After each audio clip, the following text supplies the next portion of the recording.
It seems like it's harder to get people out when the weather's nice than when the weather's terrible. So I know there were probably lots of other wonderful things you could be doing tonight, and so I appreciate you coming out and talking a little bit tonight about toddlers and discipline and those sorts of things. I didn't do a very good job prepping Betsy for kind of the way I run presentations, and so the place I always like to start is with why you're here. And so kind of the questions that you brought, and the concerns that you brought, because we have a very tight hour, and I want to make sure that I'm not talking about what I want to talk about, but rather whatever it is that y'all want to talk about. So anything in particular that you'd like to hear about or address tonight? Yes. My daughter gets really excited. She likes to bite, and that's been something that we've been working on. I have like my little method that I've been using, and it works at the moment, but it has not worked to stop the behavior. Okay, so biting and hitting, just when she gets excited, she's very physical. Okay. Gotcha. Biting and hitting. Yes. How do you not punish a younger sibling for the same thing that you punish an older sibling for? Okay, so not punishing a younger sibling for what you punish an older sibling for. Yeah, like the older one can lie, but the younger ones too, he's probably going to lie, but the older one knows he's not supposed to lie. So Okay. like, how do I punish one and not the other? So kind of how do you sort out like the consistency and expectations and those sorts of things? Okay. Yes.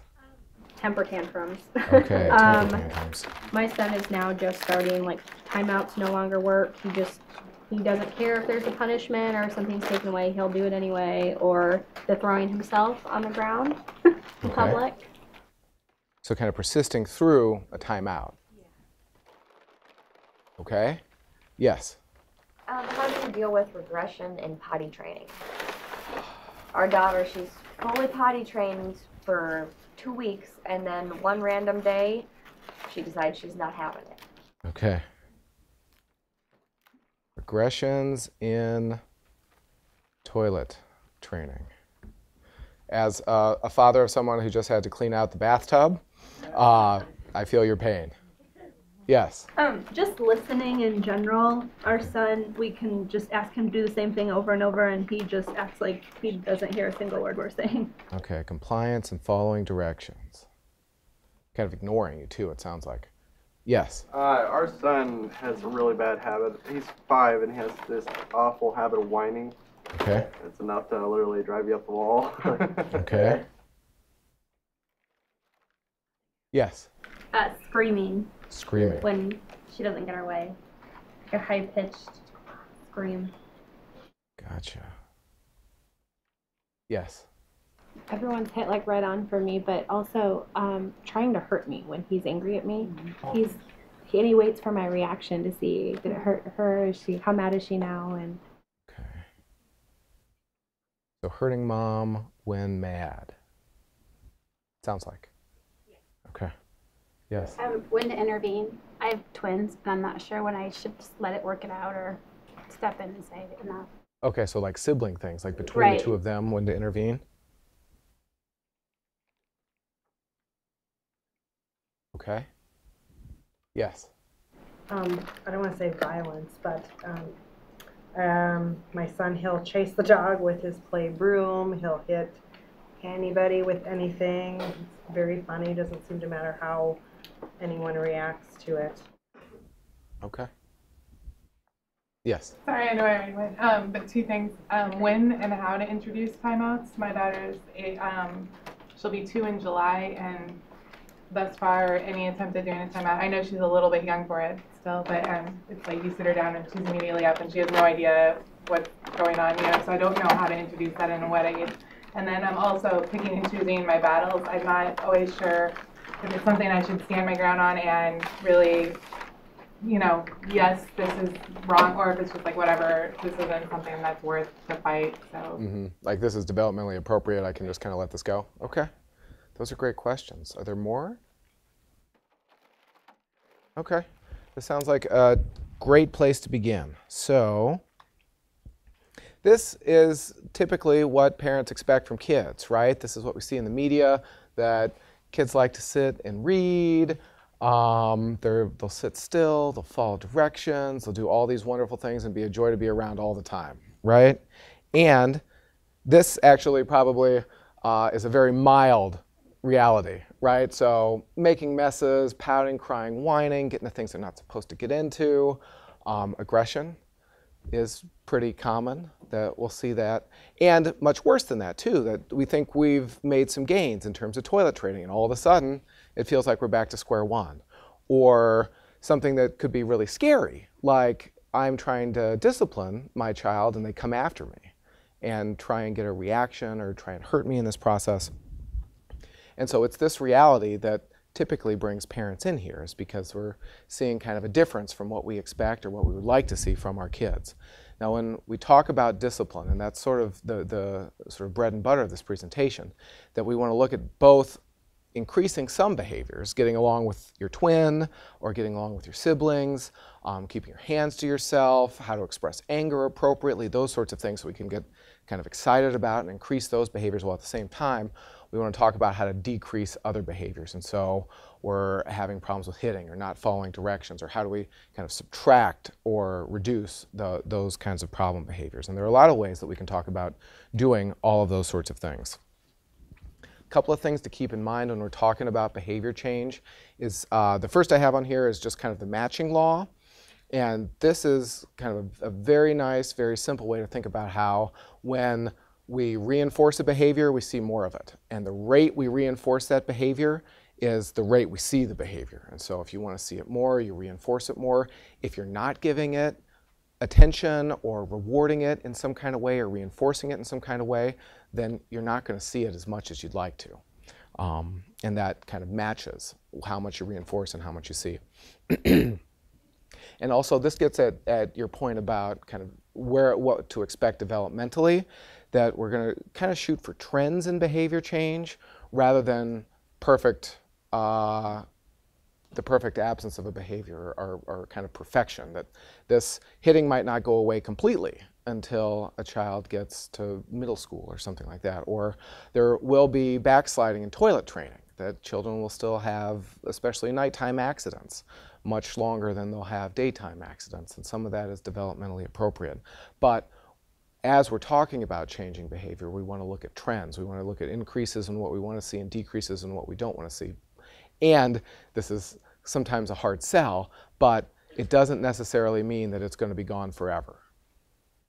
That we're gaining yards and gaining yards and gaining yards, and some days we lose yards, but we're still kind of working towards that goal. One of the other things I like to make sure to talk about is the difference between kind of physiological goals. This is things like peeing, pooping, sleeping, and eating. These are things that we have to kind of consider developmental timing as we go, that some kids are too early for toilet training, some kids are too young for using timeout, and those sorts of things that we can't really expect them to sleep through the night necessarily, or to them to consistently toilet train, or be willing to try a whole range of different fruits and vegetables, that they might be at a place where they want what's familiar. These are very different than these kinds of social goals where we want kids to follow directions. This is really difficult because it's not necessarily in the child's best interest to follow directions. They don't want to do what you're telling them to do. In other situations, aggression is really functional. I've done a lot of observations in preschool classrooms. Biting works a lot of the time. When you want that toy, when you want all the teachers to come running and get their attention, it can happen real quick if you start biting the child sitting next to you. And so things like this, you know, following directions, keeping your hands to yourself, accepting mom and dad's decision when you can't have something, and also staying calm in situations that are distressing, are all things that are more kind of social goals or kind of self-regulation goals. And so before we talk about changing behavior, we can talk about where behavior comes from in the first place. So how do kids learn? The first place I always like to talk about is modeling. So I'm sure you see this, that kids do what they see, and that's why it can be really important to maybe not watch a whole lot of professional wrestling, or watch a whole lot of violent, or play a whole lot of violent video games, or watch a whole lot of violent cartoons, and those kinds of things. Also, parenting behavior. I mean, if kids hear you using certain words, they're very likely to repeat those words or interact with each other in a particular kind of way. They're going to do those same things. So being really careful about the models that you have available in your child's life. Direct instruction is also a really important one. This is how kids get to, 2 + 2 is 4. This is how you tie your shoes, and those kinds of things. And then the last one, which is what a lot of parents want to hear about, are consequences. And so there are consequences that you can use that encourage a behavior and consequences that you can use to discourage a behavior. They're all consequences, and being really vigilant and paying attention to how your child responds to the consequence is going to help you know whether or not it's working. And sometimes what we use to try and discourage a behavior is really ineffective. Sending a child to their room as a kind of a negative consequence or a way to discourage behavior might not work because the child might love their room. Other kids, it might be earth-shattering to get sent to their room where they don't have mom close or dad close or siblings close. And so paying attention to kind of what your child is interested in and what works for your child. I've heard some folks trying timeout, and timeout is just not working. We can talk a little bit now, and then actually there's another parenting U that I do that's just about timeout. So we spend a whole hour figuring out how to make timeout work. But in this context, we can talk about kind of your child's response and what your child is sort of trying to achieve or the function of their behavior, and how to kind of recognize that function and discourage them from doing the same thing to get the same response. How's all this sound? Okay. So I moved quickly through the foundations, and so we can talk much more about how to make consequences more effective. The first place I start with this is making it as immediate as possible, especially when we're talking about toddlers and kiddos with very short attention spans. Giving them a consequence, an early bedtime for something they did when they woke up this morning, good luck. That's not going to get you where you want to be because it's so far removed from the actual experience of misbehavior. Same deal with, even looking at 5 or 10 minutes down the line. If you haven't intervened as close as possible in time and space to the problem behavior, you may as well let it go in a lot of cases. That they need that consequence absolutely as immediately as possible. It changes a little bit as kids get older, but especially with toddlers, it needs to happen right away. Consistency is also really important, and this is something that's covered in kind of parenting literature pervasively in schools, really hit home to families that consequences need to be consistent. And so sticking your tongue out at mom today is going to get you in trouble. Sticking your tongue out at mom tomorrow is going to get you in trouble. And making it so the child can predict when they're going to get in trouble is a great way to change behavior, but also a great way to reduce anxiety. One of the things that can really generate anxiety in kids is unpredictability in their environment. And so if they know every time I bite mom or I bite my sister, I'm going to end up in a timeout, they know. It's sort of like signing up for the contract. I'm signing on the dotted line that I'm ready to go to timeout because I just bit my sister. And it allows you to change their behavior much more effectively, because if they're getting away with it sometimes and not others, you can actually really shoot yourself in the foot and strengthen the behavior, because it becomes sort of unpredictable when I'll get away with this and when I won't. And if it's unpredictable, then you always have to do it, because you never know when it's going to pay off. It's kind of the same principle that a slot machine works on, that you have to keep pulling the lever. I have to keep having this tantrum because sometimes it gets me the toy at Walmart and sometimes it doesn't. And so you have to try at least. The have-tos are kind of tough, but as much as possible, not being inconsistent in the ways that you apply consequences. And finally, contingency. This is really important too, and this is the one I probably spend the most time with parents in clinic talking about, because one of the things that will happen is parents will want to talk about consequences and threaten consequences, but don't actually apply them, and that really undermines success. And so you want to, in every kind of way, limit threats, limit explanations, limit ultimatums. If you do that again, then you're going to go to timeout. If you do that again, you're going to lose this toy. That teaches kids, I can get away with this at least once. And so it can end up strengthening the behavior or really weakening the interventions that you use. Also, some parents use a lot of their kind of parenting time in explanations after the problem behavior. That decreases the immediacy of the consequence. And so I'm sticking with this example, but I bite my brother, I get a long conversation about how, unsavory that is and unsanitary that is and how mean it is and how I'm hurting somebody's feelings. And maybe a consequence comes way after this long explanation, or maybe it doesn't come at all, that it's just kind of a long lecture and parents are satisfied with that as an intervention. It's not going to get you where you want to be, because essentially what happens is the child gets all kinds of attention and engagement with mom or dad or grandma or whoever's doing the parenting, and the consequence doesn't come. And so we're not satisfying that kind of immediacy, but also there's no contingency. I'm not getting the consequence. I'm getting a threat maybe, I'm getting an explanation, but there isn't the timeout, there isn't the privilege loss, there isn't any of the kind of more effective consequences that a lot of parents use. Does this make sense? What kinds of problems do you see in trying to make consequences really contingent? I see you frowning, and that's why I wanted to check in to make sure.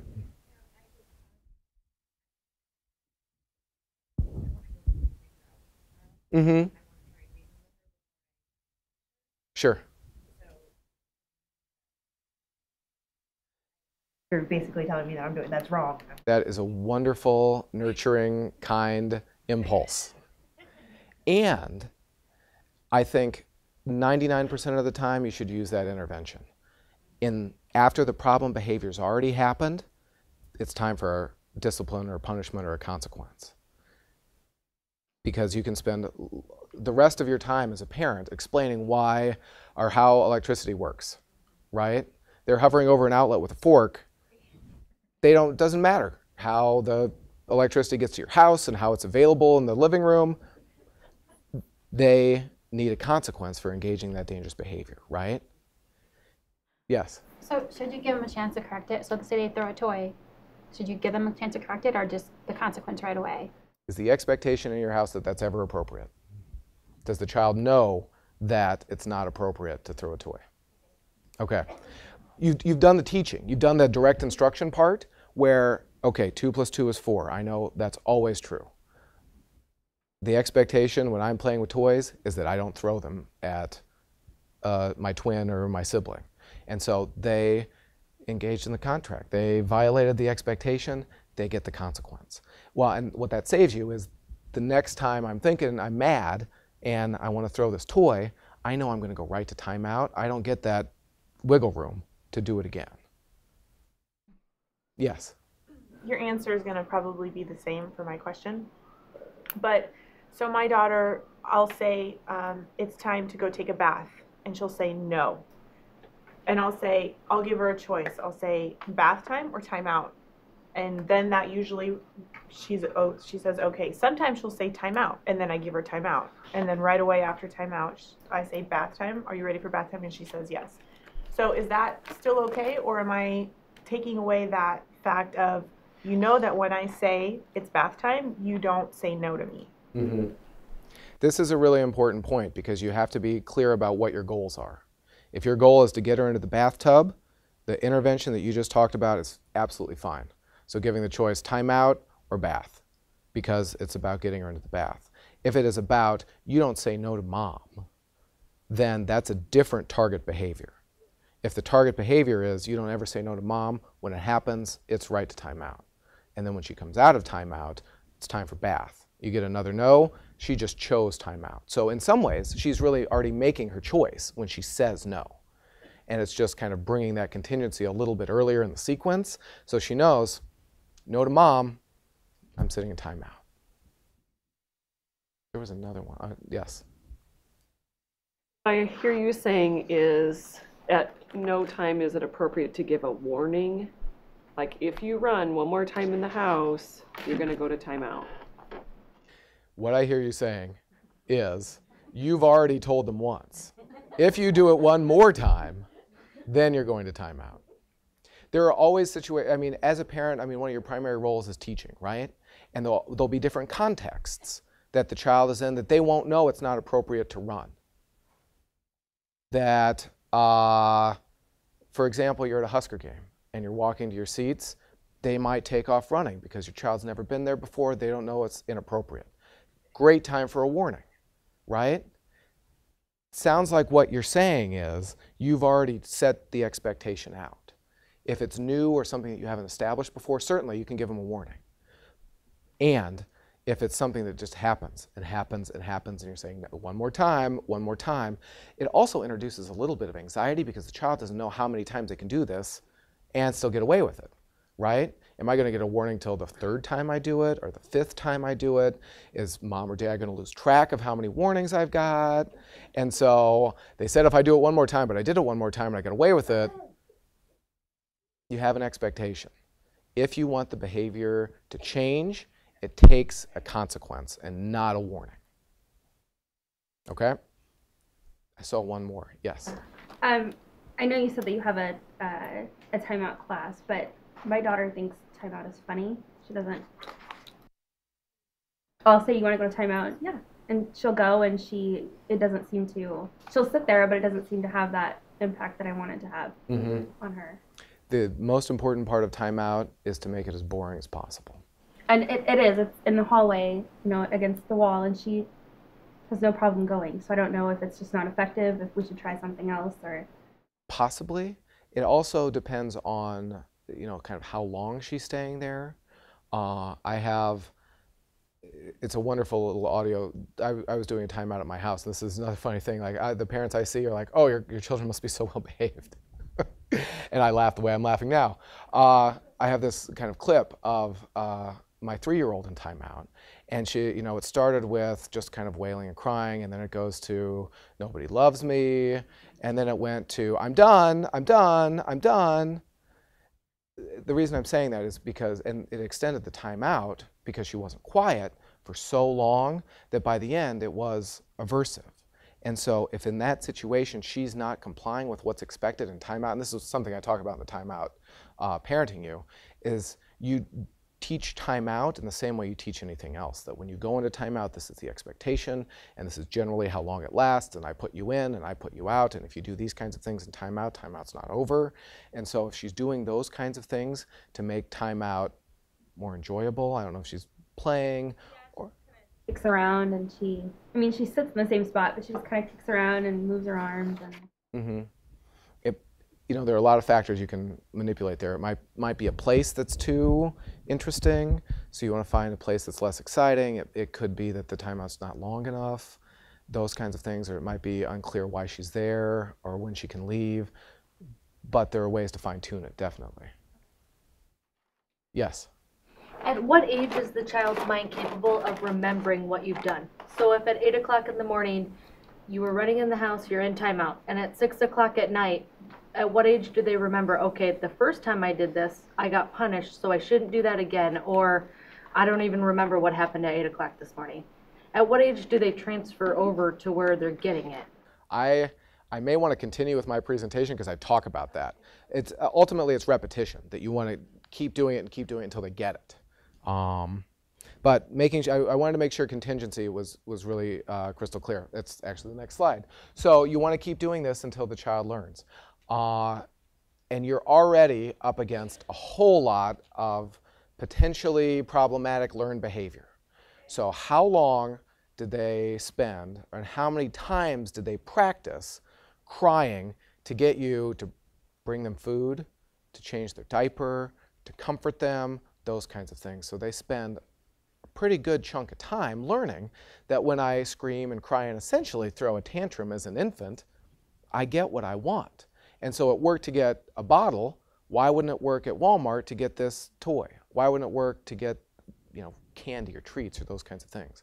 And so there are some things that have already built up that they need to unlearn. And one of the things to consider is that they spend a lot of time learning these problem behaviors, it may take a similar amount of time to undo the problem behaviors that they've learned. And so lots and lots of repetition and lots of kind of clear distinction. When you behave in this way that, you know, is in line with expectations, good things happen. When you behave in these ways that are inconsistent with expectations, things you don't like happen. This is really important and gets kind of complicated when siblings are involved, but restricting or limiting the attention you get to a lot of these problem behaviors can be really, really effective. I'm thinking about your child that whines a lot and whines and whines and whines and complains and complains and complains until they get what they want. And that might just be attention, but they're ultimately getting engagement with you, with mom, or with dad in that situation. And so sometimes doing absolutely nothing is best, and planned ignoring can be a really, really powerful intervention. And this works best if it's parent attention that they're after, and that's why it gets more complicated with siblings, because sometimes you have to work to make sure that the siblings aren't giving the child attention for the problem behavior, but sometimes nothing really is the way to go. Yes?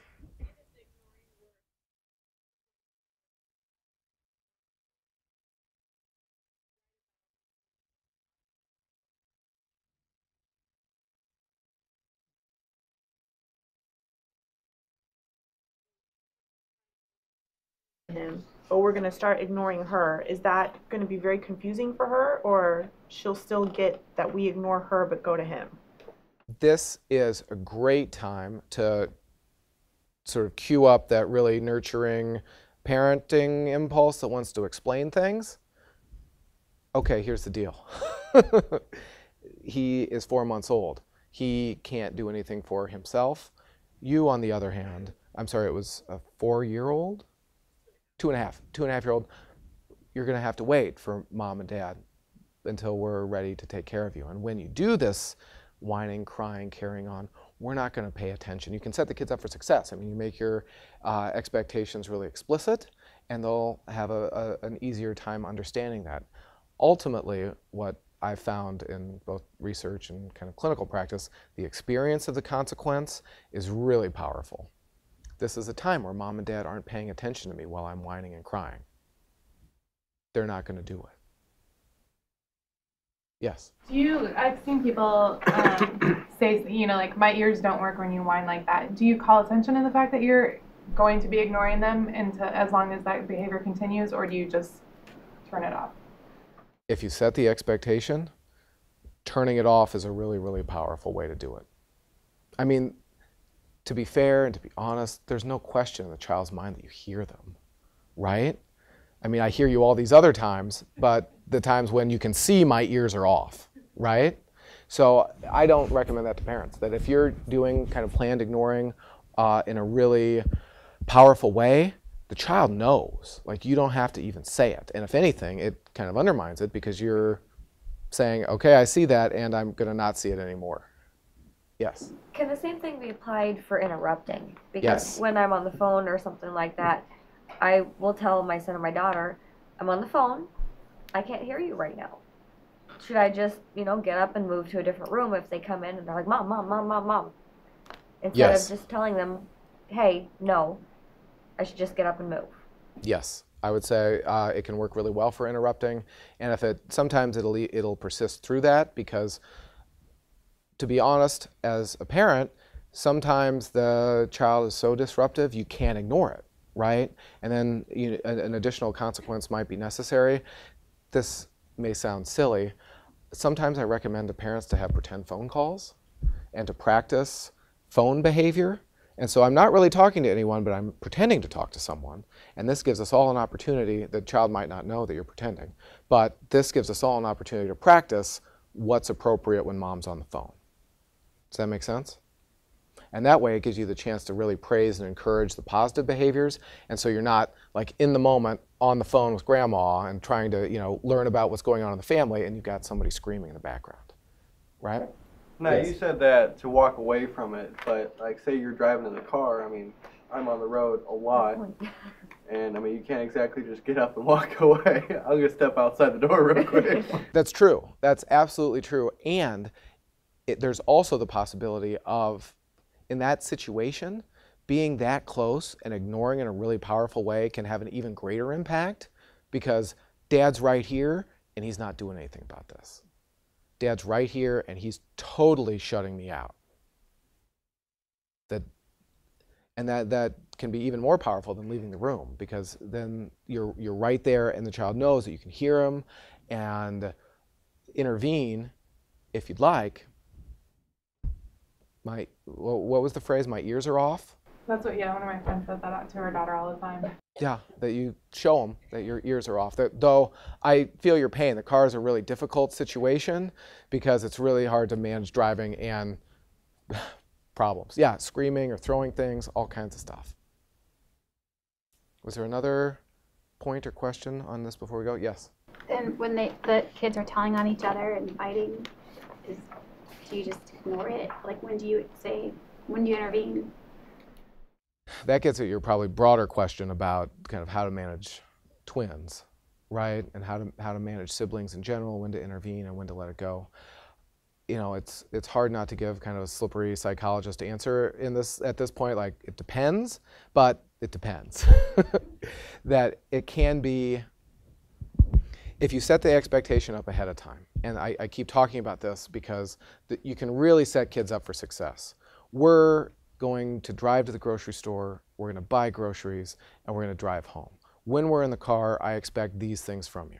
Keeping your hands to yourself, using nice words, following directions, however you want to set up the car ride. And being sure that you're attending to and praising those behaviors when you see it, which is really hard to deal with screaming, and it's in some ways even harder to deal with positive behavior because you feel like you don't have to. That's what you want to see anyway, but making sure that if they are keeping their hands to themselves, if they're getting along, if they're having a conversation, that's when they're getting mom's attention. You guys are doing a great job with doing this. You're doing a great job looking out the window, those kinds of things. And sometimes it's hard to catch because it's quiet and what you want to see. But I guess that's a really long answer, an elaboration on depends. But yeah, absolutely, it's appropriate sometimes to just ignore it, and other times it's appropriate to pull over and do a timeout. Like, it depends on kind of the severity of the behavior and how much they violated what the expectation is. This kind of goes back to the last slide, the repetition thing, but my son's dad and I aren't together, and so I could do this all day long and same thing over and over, but when he goes to his dad's, I don't know what's happening. He could tell me he does something and he probably isn't. So are we screwing him up? Do you know what I mean? Like, is he getting two different behaviors and then coming home to me and acting up because dad lets me do it, and I have no idea that that's what's happening. So I don't know if there's something. I've got another slippery psychologist answer for you. Yes and no. If you want to change, if you want to change the behavior, it's much more effective if it's consistent. That the expectations in one environment are consistent with the expectations in the other environment. I get a consequence at home in the same way I do at daycare or dad's house, those kinds of things. However, kids are really good at kind of code shifting or recognizing that there are different expectations in different environments. That's why a lot of parents see a whole lot more misbehavior. Well, it's one of the reasons parents see a whole lot more misbehavior in the car. Dad's driving this car, he has his seatbelt on, there's a whole lot more I can get away with, right?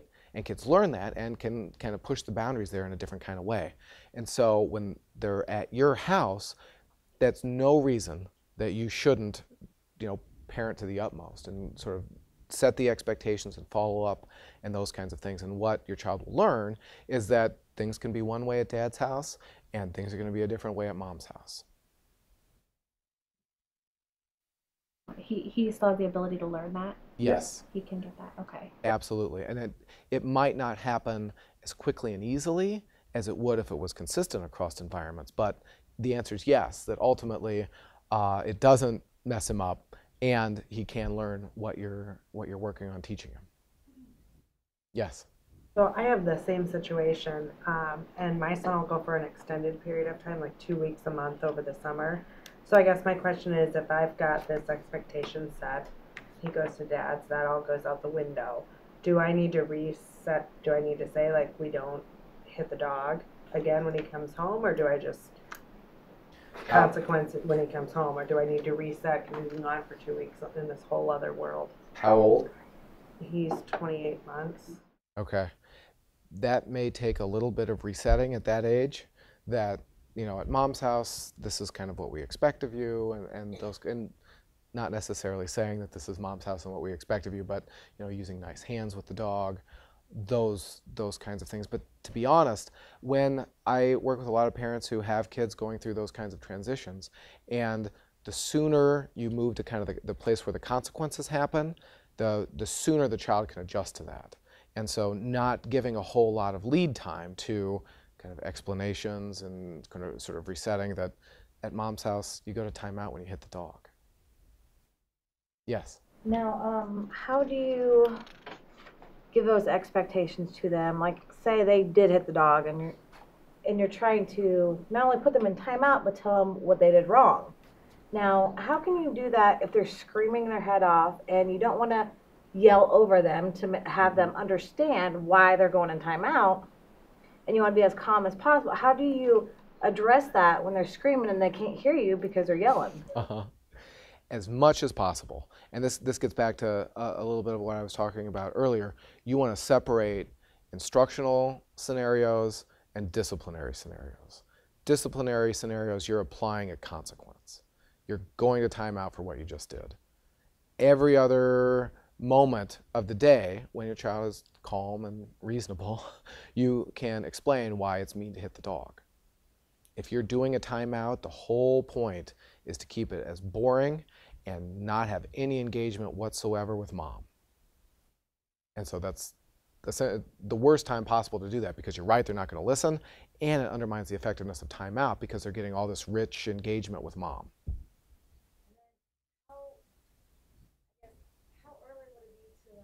Start doing the timeout thing with toddlers, because with my daughter, there's no way she'd be able to sit anywhere by herself without me having to hold her there and just sit there with her for the timeout. It varies by the child, I'll say that. And you wouldn't do, I mean, I know there are a lot of sort of parenting rules out there that you do a minute for every year of age, that kind of thing. It doesn't necessarily have to be that way. It's a useful rule of thumb, but you don't necessarily have to follow that. The experience of timeout's what's important. And so even at, I did timeout with my daughter at a year, and it lasted about 5 seconds. That it's sitting down and staying in that place long enough to realize that I'm not playing with toys anymore. All right, timeout's over. And so it's really much more about the experience than necessarily the duration. And so, and they're not in another room or in their room or you know, on the stairs or something like that, that you can just do a timeout right where you are. And so I hear what you're saying, that you're right, that kids aren't able at that age to kind of stay away from you, but you can still figure out a timeout that works. If you do have a child that consistently gets up and runs out of timeout, do you just pick them up and keep putting them back, or how much? Is that just giving them more interaction too? How much do you do?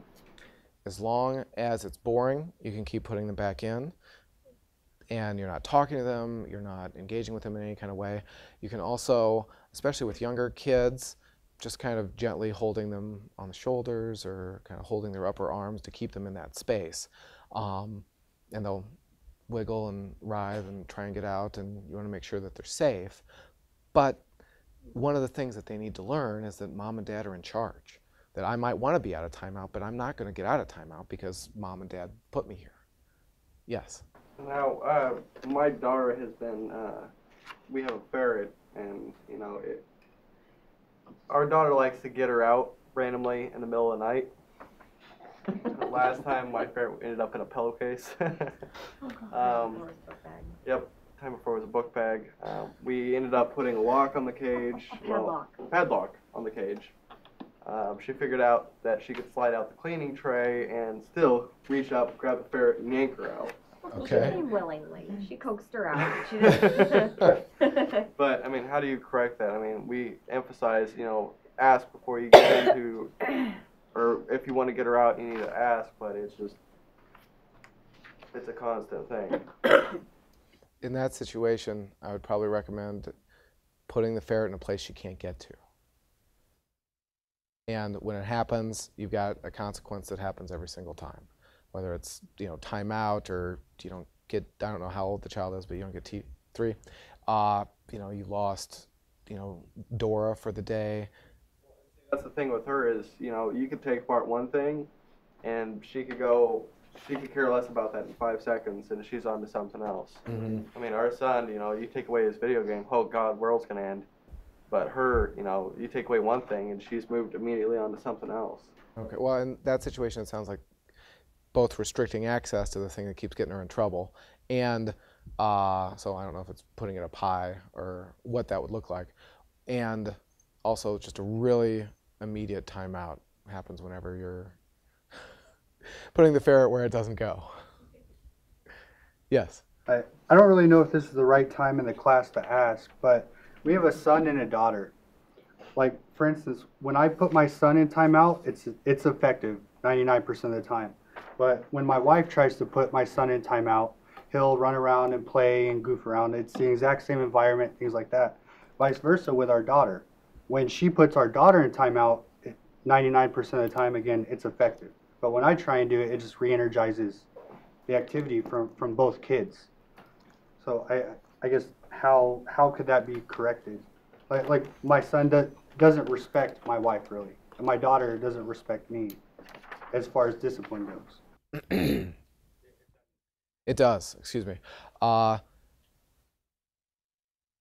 It's hard to answer that question not being able to kind of work with you individually on what small nuances might be going on in terms of the differences. If you have sort of a lockstep, identical timeout procedure for daughter or for son across the two of you, then, well, I mean, determining what would be different is actually what we would need to do. And like, he's my son and she's his daughter, so they're not both biologically both of ours. mm-hmm. And so I think, like, I mean, could that affect how the behavior is and how they act towards one another? Or, I mean, they were both really young when we got married anyway, so how does that affect that fact at all? I think what I hear you talking about is that, and this might be a really good reason to come to the timeout parenting you, because I think what you're talking about are maybe some of the kind of ancillary or background relationships that are going on outside of that timeout sequence, and those can also have a really profound effect on a child's willingness to accept discipline, that kind of thing. Ultimately, if you're doing a really effective timeout and keeping emotion out of it and all those kinds of things, the caregiver shouldn't make a difference. That either parent can do it, grandma can do it, aunts and uncles can do it, daycare provider can do it, teacher can do it, all of those kinds of things. And so it would kind of boil down to determining what about the way I do timeout is different, and what is different about time in, potentially. How is my relationship with mom different when we're not in timeout? Or how's my relationship with dad different when I'm not in timeout? So again, a slippery answer, but you know, there are a lot of factors to consider when that happens. I'm going to quickly get to the end of this. I really appreciate all the questions, I've got to say, because I really like doing this talk much more as a kind of dialogue than me just standing up here and telling you what I think is interesting. On what not to do, there isn't a whole lot I talk about in this section. You want to just be careful about what you give attention to and what you don't. And so a lot of really agitating behaviors are great at drawing attention out of mom and dad, and that attention can kind of perpetuate them. And also just not giving up. That, you know, I hear that you have tried timeout, and sometimes it works and sometimes it doesn't. It works with some caregivers, it doesn't work with others. Being persistent and going through those kinds of challenges could really, really help, or move it in the right direction. This is also really important as far as, I've talked about a lot of things for you to take home with you tonight, but this is probably primary because you can't be good parents if you're not taking care of yourself. And a lot of this is the most important job for a lot of people. And so it's really easy to beat yourself up or go into this with a lot of anxiety and think that, am I messing my child up because they have different expectations in different environments, or I really blew it and blew my top and got really upset and yelled and screamed when I really didn't want to. And those kinds of things happen. And that's not to say I'm telling you not to do that or to keep parenting in ways that you don't like, but also to cut yourself some slack, that you have millions of interactions with your child to take it in the direction that you want to go. And so if you make some mistakes, that's going to happen. And being able to figure yourself and move on and think, all right, I screwed this one up and I only have 9,999,000 opportunities to correct this left or to connect with my child. Also, even as I talk about this, one of the other reasons that I really like to have parents talk about their struggles is every child's different, but a lot of parenting frustrations are common. And so timeout might work like a charm with some kids, and with other kids, it takes a lot of practice. And timeout can be a really sophisticated intervention. It seems, like it should be simple enough, but doing it in a way that's really effective can be hard. And also kids are different. Like their tolerances for timeout, like a 2-minute timeout might work for some kids. Other kids, it doesn't even faze them. And so being able to recognize that there are a lot of individual differences in children's needs and what they're going to respond to, and just because the way I do things right now doesn't work, doesn't mean that you won't find something that will. And so I think that's everything that I brought in. I know I asked at the beginning about some of the behaviors that you wanted to talk about, and I've kind of talked along the way. I did definitely want to come back to regressions in toilet training. That when toilet training starts, it tends to be, for some kids, kind of fun and interesting, and they'll engage in it and they'll do it. Whatever worked to get them there in the first place, you can use when they start regressing. Started off with, you get a quarter, you get a piece of candy, we'll let you go, but then it's like, I don't care anymore. Mm-hmm. You can also start introducing some natural consequences. That when accidents happen, we have a really kind of cumbersome, annoying process to clean you up. We've introduced, we've tried, it's not necessarily with urinating, it's with going poop.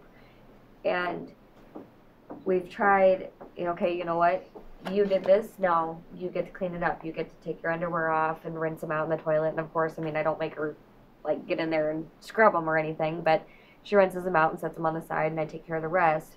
We've tried, okay, you get a piece of candy, you get a sticker when you go potty, you get a quarter when you go poop in the toilet. We just recently moved to timeout. We're like, okay, you poop in your pants, we clean you up, you go to timeout. Still doing it. It may take some repetition, because in the situation that you're describing, it sounds like some pretty significant kind of backsliding. That it's not that aversive to... She'll do great. She'll poop in the toilet and pee in the toilet for, let's say this last time, it was 3 weeks straight, no accident. One day, she pooped in her pants twice and peed in her pants twice. She hasn't done it again. It just is random day. Mm-hmm. This is also a great example for everyone to hear about how development is not a linear process. It could be that she's really trying, and there are just kind of, I don't want to say freak, because that implies that there's not anything leading up to it, but occasionally she has an accident. That something happens, that she doesn't make it to the toilet on time, she's doing something really fun and engaging and doesn't want to be bothered with going to the toilet. And it sounds like what you're doing is great. You're giving her consequences when she's not meeting expectations. If there are also maybe times, and this is kind of a sort of just general statement, that you want to be careful if there are any issues with constipation or that kind of thing, because kids can sometimes lose control and they have more complicated issues. And so checking in with your pediatrician and making sure that there are no medical concerns is also important. But what I hear you saying is you're on the right track. You know, like when we're in the car, and we live out of town quite a ways.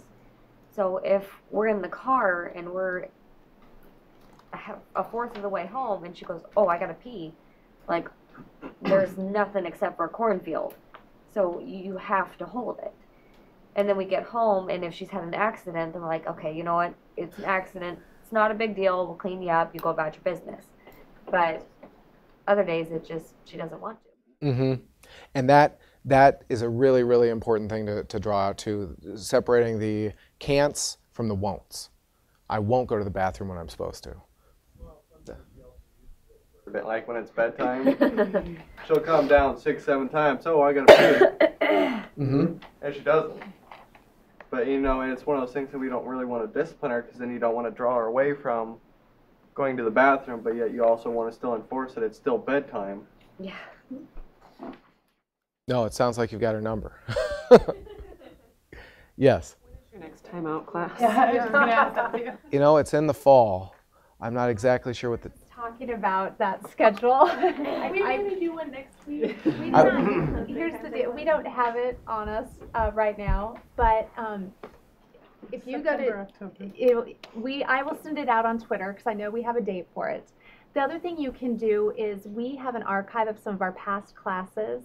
So Dr. Harlow's last class on effective timeout techniques in the fall of 2012. You go to children'somaha.org/parentingyou, and it will say Parenting You Library. Just look for his picture and effective timeout techniques, and you can watch the video.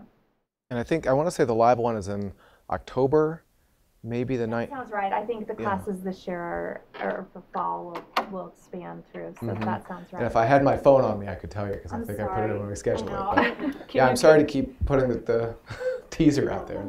Can you give here's what to do? And I heard you say a couple times, make it boring, but sure. Can you give just like a little snippet of what timeout should look like and what's all involved in? Sure. Setting up ahead of time, you want to make sure that you set the expectation for what timeout behavior should be. So we're going to go to sit in this space, and you're going to sit there and you're going to stay there until I come back and get you. You do this at kind of a neutral time. You practice. So I'm going to put you in timeout, you put me in timeout, these are the reasons you go to timeout, those kinds of things. You're very, very explicit. You did X, Y, or Z, now you have a timeout. No more explanation or involvement or engagement needs to happen. You don't threaten it, you just do it. They're in timeout for the amount of time that you've decided on. It doesn't necessarily have to be a minute for every year of age. That you know your child better than anyone. If a 15-second timeout is going to accomplish what you need to accomplish, 15 seconds is fine. Or if it needs to be 8 or 9 minutes, that's fine. The expectation is also that you're quiet, so yelling and screaming keeps the timeout going. The expectation is that you're quiet for at least this amount of time before you get out. The timer that you use doesn't let them out of timeout. You let them out of timeout. You go, you get them out of timeout. You say you're in timeout for X, Y, or Z. Timeout's over. You walk away. Okay. The same place every time? Could you say, that's what I keep hearing, should you use the same place, the hallway or whatever? You can, you don't have to. And do you recommend, like, we're going to change this now, but Michael put him in a playpen and leave him there so that he doesn't have to watch it. Is that okay? Sure. Absolutely. If you've got a child that can't stay in one place, then using a playpen or a crib, you don't necessarily want to make those spaces aversive, but you need to be able to contain the child. And so playpen is just fine. And at what age should you not be using that anymore? Depends on the child. If the child is able to stay where you put them in kind of a reasonable way, then you don't have to use the containment device. But if they're not, if they're still up and moving, I've used that kind of space for kids as old as 4, as long as they're not, getting out of it or causing any sort of destruction. Okay? Yes. If you have a sensitive kid who, like I said, my daughter is 18 months old, and I just, if she bites me, I just move her away from me and set her against the wall, and I don't look at her and I say, you know, you bit me, and sit her down. But she'll just start sobbing, like, you know, very sad tears, which I'm glad, because then clearly she is realizing that, you know, there's something wrong here. And she'll just stay there and cry until, for, you know, ever.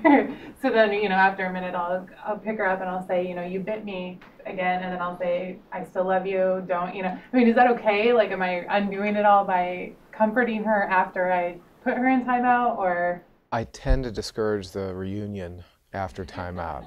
Like, well, because it does kind of undermine the effectiveness, and you want to wait till the child re-engages in a positive behavior. So that's not to say that you don't want to reconnect, but you want to wait until they're playing with their toys or helping you with something or doing something positive. That's when you can kind of scoop them So up. like release her and say, like, do you want to go color, and like try and distract her from being upset, or would you just let her sit there until she stopped crying? I don't. Yeah. Yeah. Well, for a lot of different reasons, because, I mean, parents are teaching, you know, 1,000 things all the time, right? And it's not just about biting. One of the other things you're teaching is distress tolerance. There are consequences of your behavior that you have to live with. My wife's a psychologist at Creighton, and sometimes she's teaching her college students the same thing, that your behavior has consequences. These are the consequences. You bit me, you have these consequences, and kind of accepting that and sort of learning to cope with it is an important thing. Yes? Mm-hmm. And he's starting to hit a little bit here and there. And my wife and Nanny, who is my sister-in-law, so it's a different dynamic there, but they both been kind of pushing to start using timeouts. And I was, I guess, more on the fence that he's just too little to understand. So I, you know, Google it, right? And the majority of the stuff I read was redirection if they're that little. Is redirection not a very effective technique? Should we start to go into? Tell me what you mean by redirection. So as soon as he, say, hits mommy takes him and says, no hitting, and moves him to something different. Like move him to a different toy or to a different area of the house, whatever. Just completely redirecting from what he was doing. And I feel like we saw him get better, but when he's with the nanny and the nanny has another baby, I don't think she's seeing any improvement at all. That hitting, the most important thing to consider is the function of the behavior. And hitting can accomplish multiple functions. If the goal is to get the nanny's attention is on the baby, and I want the nanny's attention, I hit her, I get redirected, and she's spending all this time telling me how fun the stuffed animals are, or I should be reading these books, it paid off. Like it's a jackpot. I got exactly what I wanted in this in the redirection.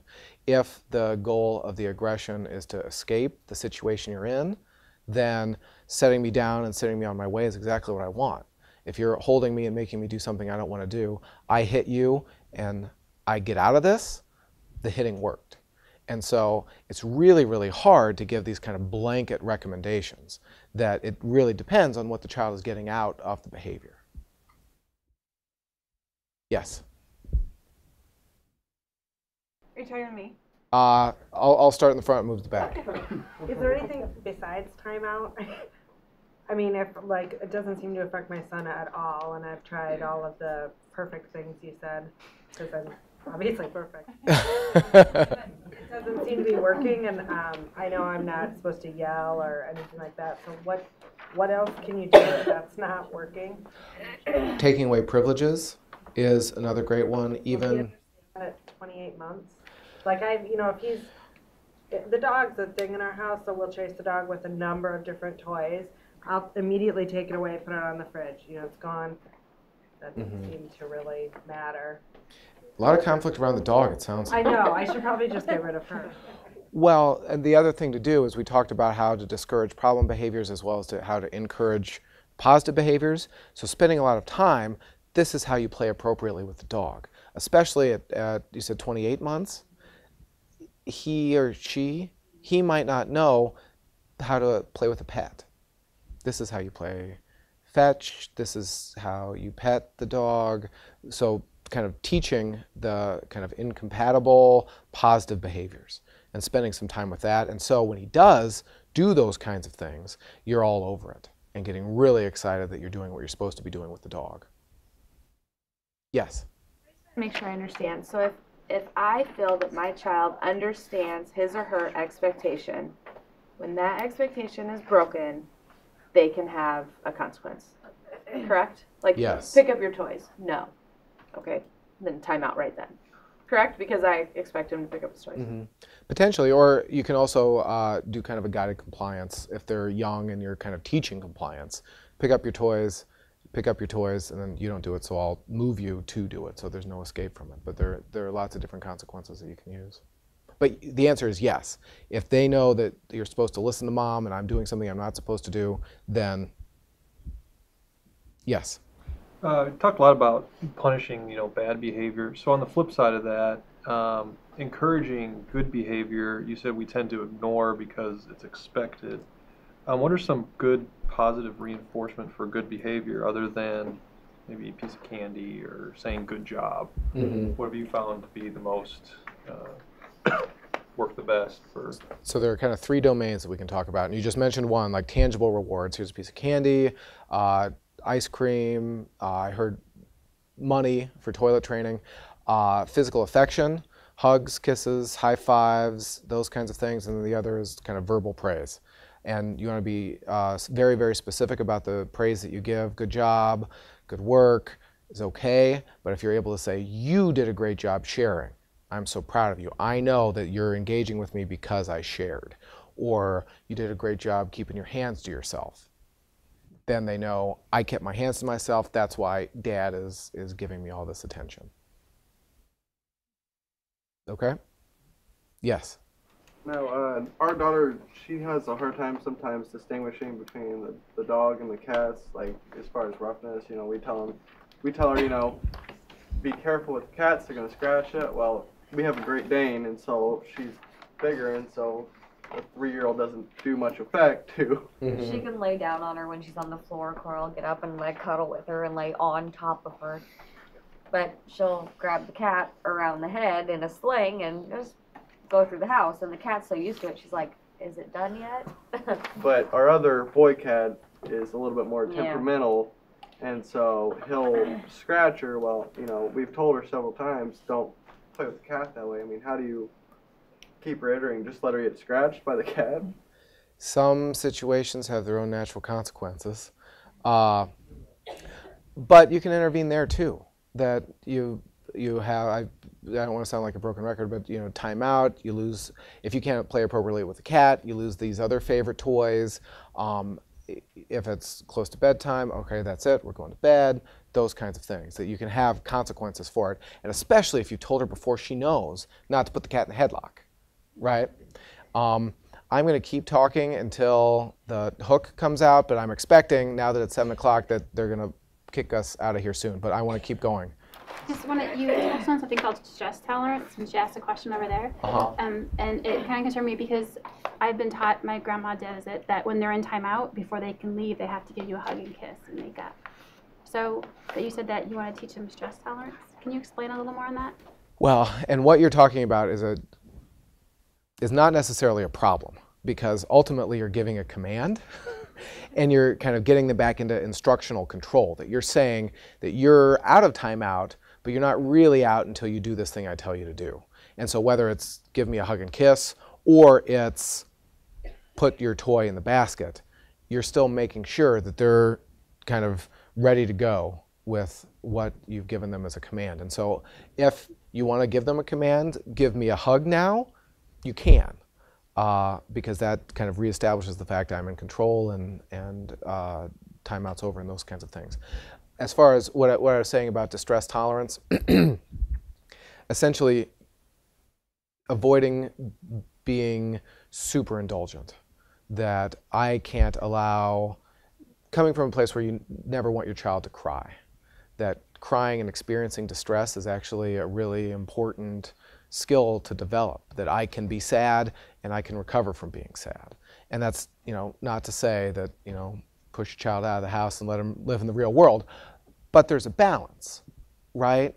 That yes, you want to have a reunion and you want 99.9% of the time that you spend with your child to be super fun and engaging and really affectionate and nurturing and all those kinds of things.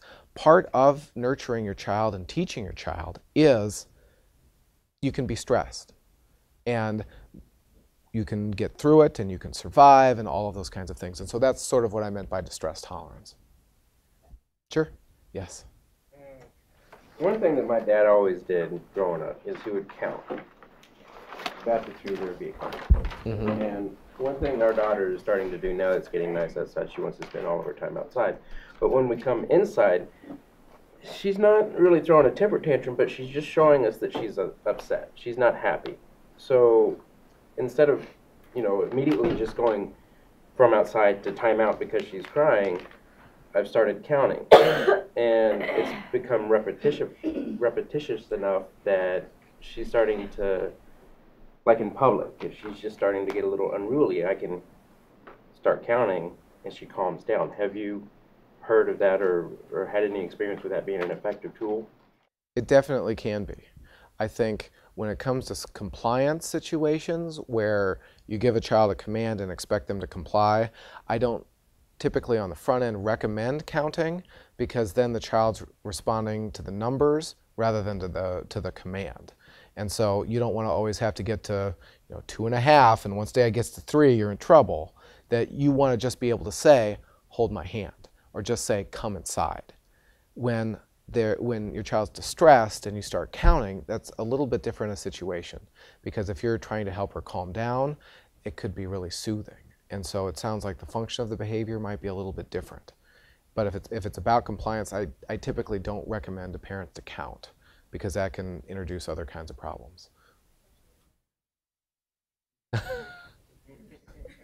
Well, and you're right, because if you run into maybe a child who has a few more defiant characteristics, they might count for you, and then there's this weird power struggle, and it's not about that. It's Dad said come in, you come in, good things happen. You don't come in, things you don't like happen. Yes? Going back to that play biting that I was talking about earlier, so I'm assuming it's like we'll pick her up and be like, oh, like play bite her, and she tries to do the same to us and does not recognize that she's actually hurting us when she does it. Should I completely stop play biting, or should I expect her, especially at this age, to recognize the difference between what I'm doing and what she's doing? Am I just I recognize I've tried to stop doing it, but they're so delicious, it's hard to. I've tried to stop doing it completely because I think that I'm reinforcing the fact that, yes, I can put my teeth on you and it's fine. Or should I expect her to be able to recognize the difference between the two? Remind me how old? She's 18 months. That's going to be really hard to see that distinction. And you're running up against modeling and kind of the consequences. Which is why I've been trying to stop, but like I said, it's hard. Well, and that's a good point too, that it's really hard for parents to kind of change their behavior, and that you have these really fun, engaging things that you do, and so there might be an underside to it, and so, it's probably going to be hard to stop play biting all of the time, and so it may still happen every now and then, but it sounds like something that might be really confusing for her. Is it still confusing at 28 months or no? Is he still confused of whether or not it can be play or no? It's hard up here not knowing your child. You know better than anyone if they know the difference between. You think he knows when he bites? You just pick him up, put him right time out. You bit, time out. Yep, absolutely. And even in the play situation, that it got out of hand and you got your teeth in get it. up. Okay. Yes. Really fast, yes or no. Have you read Love Languages of Children? Yeah, I've read parts of it. Do you recommend it or no? I think it's good to read a lot and read broadly. And ultimately, there's enough out there that parents find what works for them. And so I wish I could give you a yes or a no. But I think it's interesting. And I think that it can work for some kids. I think that it's really language heavy. And so a lot of the interventions that are out there, 1, 2, 3 Magic and common sense parenting to a certain extent, love and logic, in the languages of love, there's just a lot of language in it. And putting that into the interaction with the child can really undermine what you're trying to do. And so, sure, yes. My boys are 3 and 5, and they have to share a room. Bedtime, they want to play with each other and entertain each other. Thank you. How do I stop that? It's really hard when they share a room and you want them to go to bed. One of the things that I have done and have recommended is that if they can't meet expectations in that sleeping situation, they got to sleep somewhere else. Which is tough. Is that really a punishment though? Potentially, if they really love interacting and playing with their sibling and they don't get it anymore. It might be a little bit of a punishment for the parent too, because you've got the child sleeping somewhere else. And one of the other things you can do is have staggered bedtimes, which, and it's true for a lot of the things we talk about, can be some short-term pain for long-term gain, but even siblings can have different bedtimes, like siblings, even though they're close in age, can have different bedtimes. And so if one is drowsier and potentially asleep, then you can get the other one in after that. Yes? In terms of an instructional moment versus the experiential moment, when my 2.5-year-old, who's not really having major behaviors, but maybe I've done something that upsets her, and she says, 1, 2, 3, mommy, time out. Like, is that my moment to instruct her that you don't put mommy in timeout, mommy puts you in timeout when you're naughty? Or is that just, since I don't ever want her to do it again, timeout? But I don't want to like overdo the timeout thing. That sounds like a great opportunity to ignore. You don't have any power over mommy. That you can put me in timeout all you want, and I'm going to keep going with whatever I'm doing. You had what, a question? Well, my girls are 1 and 2 and they share a room, and my 1-year-old, she'll go to bed easily, but my 2-year-old, it's a struggle. So, you know, she'll cry and scream, and she obviously wakes up the 1-year-old, and so then it becomes a screaming match between the two of them, and so it's hard. That I don't know sounds if I should like get her to a different place to sleep, because I don't want to bring her to our bed because she's never slept in our bed. But you said a 1 and 2-year-old. Do they both scream when they go to bed? no, my 1-year-old, you lay her down and she'll go to sleep, and then my 2.5-year-old, she fights to go to bed. She'll stay in bed, but she screams and I want to drink. It's dark, and so. She might be the one that needs to go to bed first, so you kind of get the fight out before you put the other child down. All right, good to go? All right, thank you all for coming tonight.